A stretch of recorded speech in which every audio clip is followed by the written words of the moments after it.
Hello friends, आप सबों का स्वागत है फिर से एडू ऑन चैनल पर। और ये हम सब फिर से लेकर के आपके लिए टेंथ बोर्ड एग्ज़ाम का ये जो है मोस्ट इम्पॉर्टेंट क्वेश्चन है। टेंथ बोर्ड एग्ज़ाम के दृष्टिकोण से देखें हम तो देखें इस क्वेश्चन में क्या क्या है, इसको आप सॉल्व करें। इसमें मल्टीपल चॉइस नहीं दिया गया है, क्वेश्चंस दिए गए हैं और इसका आंसर नीचे बनाया गया है। आप अपने से आंसर करें इसका। खास करके टेंथ क्लास जो आपकी बार बोर्ड में बैठेंगे एग्ज़ाम में, उसके लिए बहुत इंपॉर्टेंट क्वेश्चन सेट किया गया है। पहला क्वेश्चन है कि स्पेक्ट्रम प्राप्त करने के लिए किसका उपयोग किया जाता है। स्पेक्ट्रम प्राप्त करने के लिए किसका उपयोग किया जाता है, इसका आंसर है प्रिज्म। देखिए प्रिज्म आंसर, बहुत अच्छा क्वेश्चन है, फिजिक्स से है, लाइट चैप्टर से। दूसरा क्वेश्चन है कि आप जानते हैं स्पेक्ट्रम के बारे में थोड़ा जान लेते हैं हम लोग।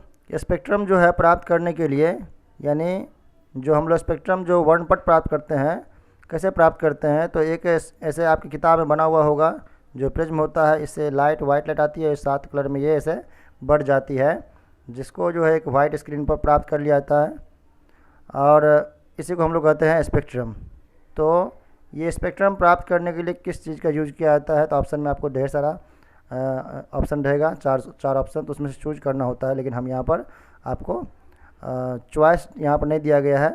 आंसर क्या होगा, प्रिज्म। इसी को प्रिज्म कहते हैं हम लोग, ये प्रिज्म है, तो प्रिज्म आंसर होगा इसका। चलिए दूसरे क्वेश्चन चलते हैं हम लोग। सेकेंड क्वेश्चन जो कहता है गाड़ियों में साइड मिरर के रूप में कौन सा मिरर यूज किया जाता है, यानी कौन सा दर्पण जो गाड़ियों में साइड मिरर के रूप में यूज किया जाता है। साइड मिरर मतलब गाड़ी में साइड से जो लगा हुआ था, जिससे हम लोग रियर व्यू देखते हैं, तो कौन सा जो मिरर यूज किया जाता है। आप आंसर करिए जल्दी से इसका। आंसर इसका है साइड मिरर के रूप में यूज करते हैं हम लोग इसको। ये है आपका कॉन्वेक्स मिरर। कॉन्वेक्स मिरर याद रखिएगा, कॉन्वेक्स मिरर है इसका आंसर, कॉन्वेक्स मिरर। तो कॉन्वेक्स मिरर इसमें आंसर नीचे लिखा मिलेगा आपको, कॉन्वेक्स मिरर। देखिए आगे चलते हैं हम लोग। नेक्स्ट क्वेश्चन है हमारा, if focal length of a convex lens is 50 centimetre, what is it's power. अगर फोकल लेंथ हमारा जो है वो है 50 सेंटीमीटर का, तो इसका पावर कैसे निकालेंगे। तो हम लोग पावर निकालने के लिए फार्मूला पढ़े होंगे आप सब कि पावर इक्वल टू 100/f होता है यदि सेंटीमीटर में फोकल लेंथ को लिया जाए। तो अगर मीटर में लिया जाए तो p इक्वल टू 1/f होता है। बट यहाँ देखते हैं फोकल लेंथ किस में दिया गया है, हमारा जो 50 सेंटीमीटर दिया हुआ है सेंटीमीटर में दिया हुआ है, इसलिए 100 हम लोग जो है f से बनाएंगे इसको। तो 100 ऊपर रखेंगे और f जो है नीचे रखेंगे। f का वैल्यू कितना है, 50 है, तो यहाँ 50 रखेंगे। और कॉन्वेक्स लेंस है तो प्लस में ही होता है इसका फोकल लेंथ, तो इसलिए ये कटेगा 2 बार में। कितने बार में कैंसिल होगा, 2 बार में, और ये 2d कहलाएगा। d मतलब dioptre. Dioptre is the unit of the power of lens. तो इस तरह से जो है, या पर मीटर भी, डायप्टर को हम लोग बोलते हैं, डायप्टर को हम लोग बोलते हैं पर मीटर, ऐसे लिखते हैं इसको, पर मीटर पढ़ते हैं। ये भी इम्पोर्टेंट है। चलते हैं हम लोग नेक्स्ट क्वेश्चन की ओर। तो नेक्स्ट क्वेश्चन जो है इसका, नेक्स्ट क्वेश्चन देखिए ध्यान से कि नेक्स्ट क्वेश्चन क्या कहता है इसमें,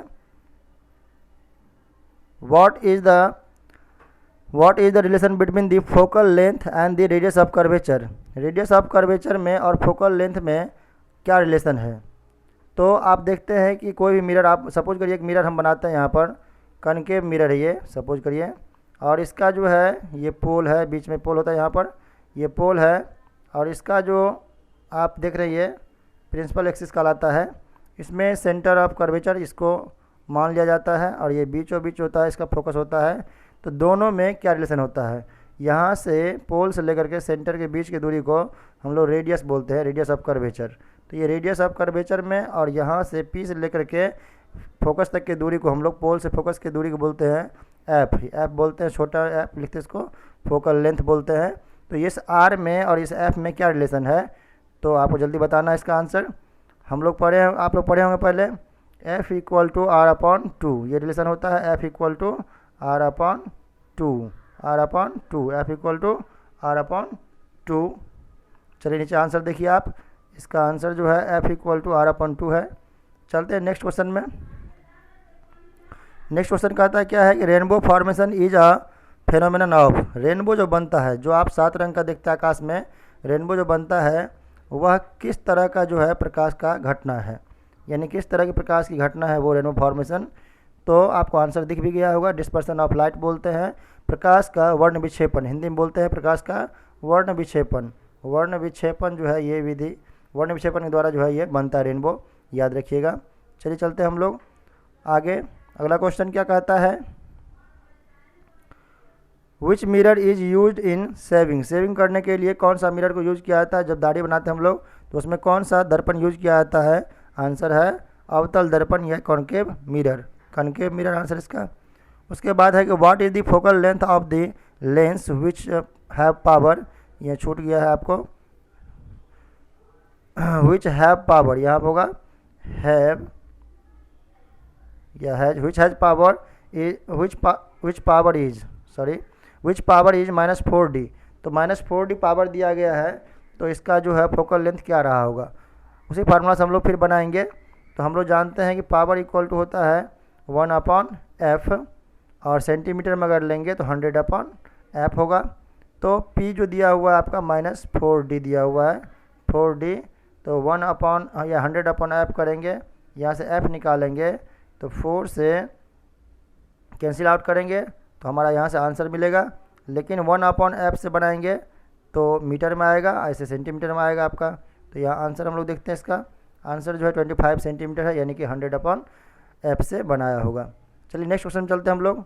नेक्स्ट क्वेश्चन जो हमारा है उसमें कह रहा है कि scattering of light is in colloidal solution, scattering of light जो कोलॉइडल सॉल्यूशन में होता है, कोलॉइडल सॉल्यूशन समझते हैं आप लोग, कोलॉइडल सॉल्यूशन मतलब होता है जैसे मान लो कि हमारे पास जो है कोई सॉल्यूशन है, जैसे मान लीजिए कि यहाँ पर जो है कोलॉइडल सॉल्यूशन है, इसमें लाइट आएगा, तो लाइट में ये जो इसका मटेरियल है वो इधर उधर घूमते रहता है, दिखता है वो, इसको बोलते हैं कौन सा इफेक्ट, इसको बोलते हैं हम लोग टिंडल इफेक्ट। क्या बोलते हैं, टिंडल इफेक्ट, टिंडल इफेक्ट बोलते हैं, टिंडल इफेक्ट। देखिए how many laws of reflection, reflection कितने लॉज हैं, कितने नियम हैं रिफ्लेक्शन के, तो 2 नियम है आप जानते हैं, इसके 2 नियम है रिफ्लेक्शन के, दोनों नियम आप देखिए क्या क्या नियम है इसका। तो रिफ्लेक्शन के 2 नियम है, जैसे मान लीजिए एक हमारे पास जो है ये एक लाइनिंग है और इसमें जो है आपको ये मिरर है, यहाँ पर कोई स्मूथ सरफेस हो सकता है यहाँ पर मिरर के अलावे भी, और एक नॉर्मल डाल दीजिए आप एन करके, तो इस पर आने वाली जो रे है उसको इंसिडेंस रे कहते हैं हम लोग, आने वाली रे को इंसिडेंस रे, और जो ये रे यहाँ से स्ट्राइक होने के बाद रिफ्लेक्ट होकर वापस लौटती है, बाउंसिंग बैक जो होती है लाइट, तो ये कहलाती है रिफ्लेक्टेड रे, और ये एंगल को बोलते हैं एंगल ऑफ इंसिडेंस आई, और इस एंगल को बोलते हैं एंगल ऑफ रिफ्लेक्शन आर। तो इसमें 2 लॉ कौन कौन सा है, पहला लॉ कहता है कि आने वाली किरण यानी इंसिडेंस रे, जाने वाली किरण यानी कि परावर्तित किरण हिंदी में बोलते हैं जिसको, ये रिफ्लेक्शन रे जो है और ये नॉर्मल, तीनों lie on the same plane, तीनों जो है रहता है सेम प्लेन में, यानी कि incidence ray, reflected ray and normal lies on the same plane, पहला लॉ है इसका। दूसरा लॉ क्या है, angle of incidence just equal to angle of reflection, यानी कि आई इक्वल टू किसके बराबर होगा, आर का। ये भी जो है आपको ध्यान रखना है, ये 2 लॉ है इसका। चलते हैं हम लोग नेक्स्ट क्वेश्चन पर। तो नेक्स्ट क्वेश्चन क्या कहता है इसमें, आइए नेक्स्ट क्वेश्चन हमारा है कि विच lens is used in simple microscope, simple microscope में कौन सा लेंस आप यूज करते हैं, तो सिंपल माइक्रोस्कोप जो है उसमें कौन सा लेंस यूज किया जाता है, देखिए इसका आंसर जल्दी से। सिंपल माइक्रोस्कोप में जो हम लोग यूज करते हैं वो हमारा है कॉन्वेक्स लेंस, कॉन्वेक्स याद रखिएगा, कॉन्वेक्स लेंस है। उसके बाद which lens is used to cure myopia, अब मायोपिया क्या है इसके बारे में थोड़ा जान लेते हैं। इसको हम लोग शॉर्ट साइटेडनेस भी बोलते हैं। शॉर्ट साइटेडनेस मतलब होता है कि ऐसा इंसान जिसके आँख के, जिसको जो है नॉर्मल दूरी तो दिखाई देता है बट दूर नहीं दिखाई पड़ता है, जिसको नॉर्मल दूरी, अगर मान लो यहाँ किसी का है नज़दीक में कोई चीज़ है दूरी तो वो दिखाई देगा, लेकिन दूर है तो दिखाई नहीं पड़ेगा, नज़दीक की वस्तु दिखाई पड़ेगा बट दूर की वस्तु दिखाई नहीं पड़ेगा। तो ऐसे बीमारी को हम लोग बोलते हैं, ऐसे डिजीज़ को बोलते हैं हम लोग क्या, मायोपिया या निकट दृष्टि दोष भी हिंदी में कहते हैं इसको। तो इसको दूर करने के लिए, इसके निवारण के लिए कौन सा लेंस यूज किया जाएगा, तो उसका आंसर है आपका कॉनकेव यानी कि अवतल, हिंदी में बोलते हैं हम लोग अवतल, इंग्लिश में बोलते हैं कॉनकेव। तो यहाँ देखिए आपको आंसर भी मिलेगा कॉनकेव। चलिए चलते हैं, कॉनकेव लेंस हो गया।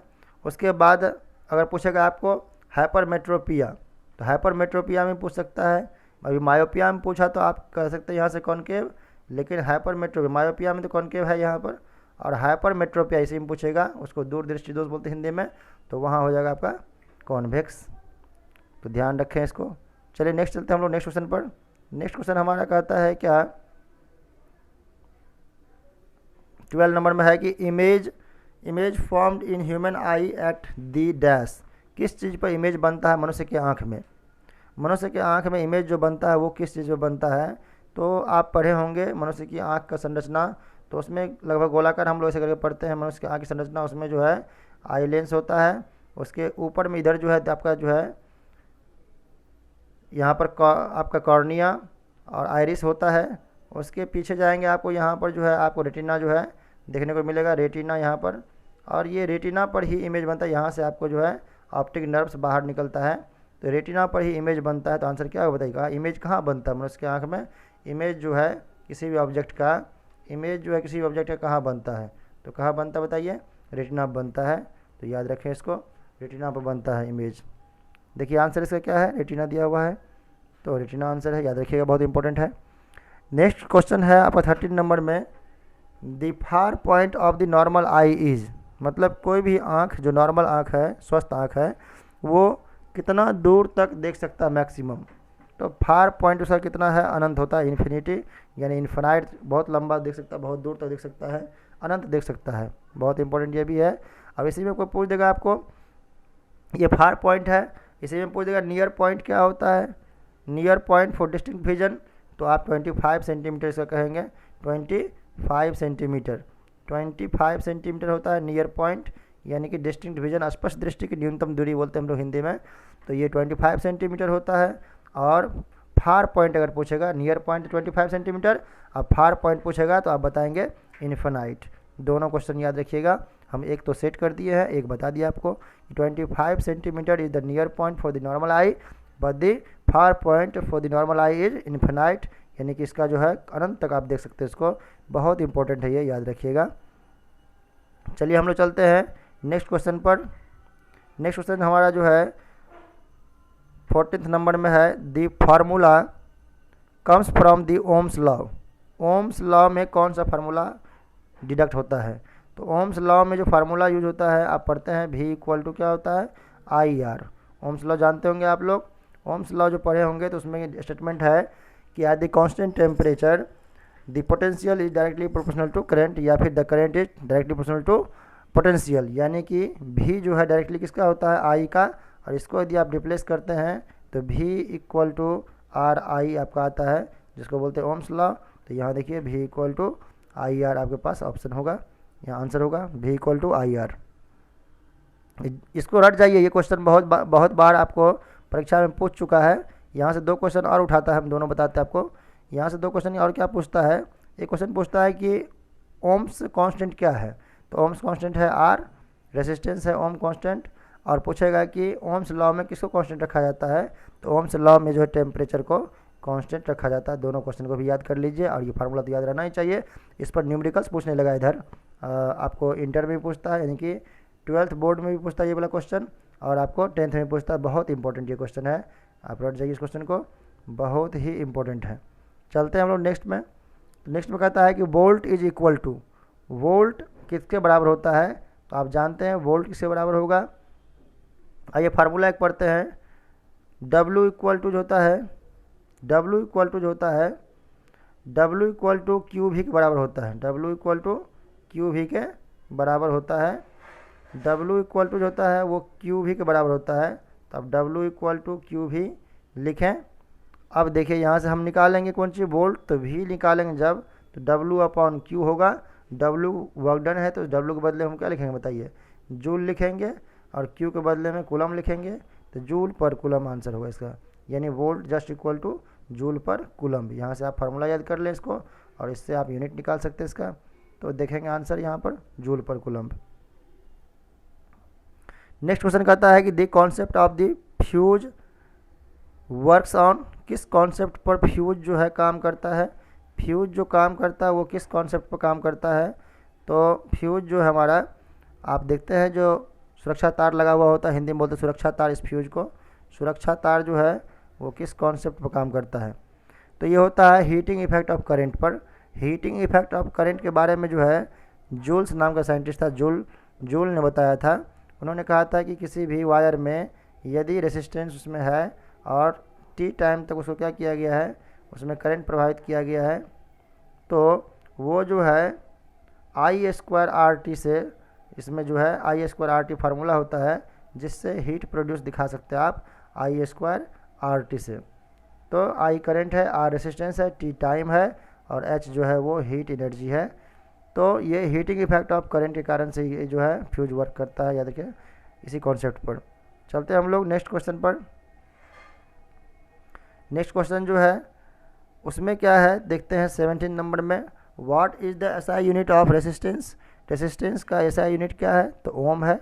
आप ओम देखें, OHM हम लोग लिखते हैं ओम को, OHM, और इसको सिंबल होता है ऐसे। और रेसिस्टेंस को दिखाने के लिए आप किसी भी वाई ऐसे से आप कॉपी बनाते हैं, तो ये क्या है आपका रेसिस्टेंस का सिंबल है, ये ओम है, सिंबल हो गया। ये इसका जो है आप रिप्रेजेंट करने का तरीका हुआ और लिखा जाता है ऐसे ओम। तो देखिए नीचे में आंसर इसका होगा ओम, इसका आंसर है दिया हुआ नीचे में। आइए चलते हैं नेक्स्ट क्वेश्चन पर हम लोग 18 नंबर में। Which physical quantity kept constant in Ohm's law. अभी तुरंत बता रहे थे हम बताए आपको कि इसमें जो है आपको जो है फिजिकल क्वांटिटी कौन सा है जिसको ओम्स लॉ में कांस्टेंट रखा जाता है, तो वो है टेम्परेचर। तो अभी देखिए आंसर इसका टेम्परेचर होगा, कि मेमोरी बेस्ड क्वेश्चन है, याद रखिएगा। उसके बाद चलते हैं हम लोग 19 नंबर में। व्हाट इज ओम्स कांस्टेंट, तो अभी बताए तुरंत रेसिस्टेंस होगा इसका आंसर, ये दोनों इंपॉर्टेंट था। How much charge present in 1 electron. एक इलेक्ट्रॉन में कितने चार्ज होते हैं, तो सब जानते होंगे आप सब इसका, और ये बहुत ही अच्छा क्वेश्चन है इसलिए हम दे दिए, इंक्लूड कर दिए अपने सेट में। तो 1 इलेक्ट्रॉन पर जो चार्ज होता है, इलेक्ट्रॉन पर चार्ज जो होता है वो होता है किसके बराबर बताइए, 1.602 × 10⁻⁹ कूलम के बराबर होता है। इसको यहाँ पर हम जो है आंसर बनाए, देखिए आप 1.602 × 10⁻⁻⁹, ये ऊपर में होगा 10 पावर होगा, यहाँ पर लिखने में प्रिंटिंग में थोड़ा सा मिस्टेक हुआ है। 1.602 × 10⁻⁻⁹ कूलम होता है, ऊपर में होता है, यानी इसको ऊपर शिफ्ट कर दिया जाता है। चलिए उसके बाद जो है नेक्स्ट क्वेश्चन पर चलते हैं। नेक्स्ट क्वेश्चन जो है ये लास्ट क्वेश्चन है इस सेट का, और इसमें पूछा गया है कि ammeter is use to measure. Ammeter आप सब जानते होंगे, इसका इलेक्ट्रिक करंट को मेजर करता है आमीटर। और इस तरह से ये सेट ख़त्म होता है। और आप सब अगर देखें इसको अच्छा लगा है और वीडियो चाहते हैं आप इस पर, तो कमेंट करिए। और इसके अलावा हम लोग बायोलॉजी का, केमिस्ट्री का भी वीडियो अपलोड करेंगे, फिजिक्स से था तो बायोलॉजी का और केमिस्ट्री का भी और SST पेपर का भी वीडियो अपलोड करेंगे। आप सब अपने सहपाठियों में फॉरवर्ड कीजिए, इसको देखिए और अपने दोस्तों को भी इसका फ़ायदा उठाने के लिए बोलिए, और शेयर कीजिए, लाइक कीजिए, सब्सक्राइब कीजिए। धन्यवाद देखने के लिए, खुश रहिए और मुस्कुराते रहिए। धन्यवाद।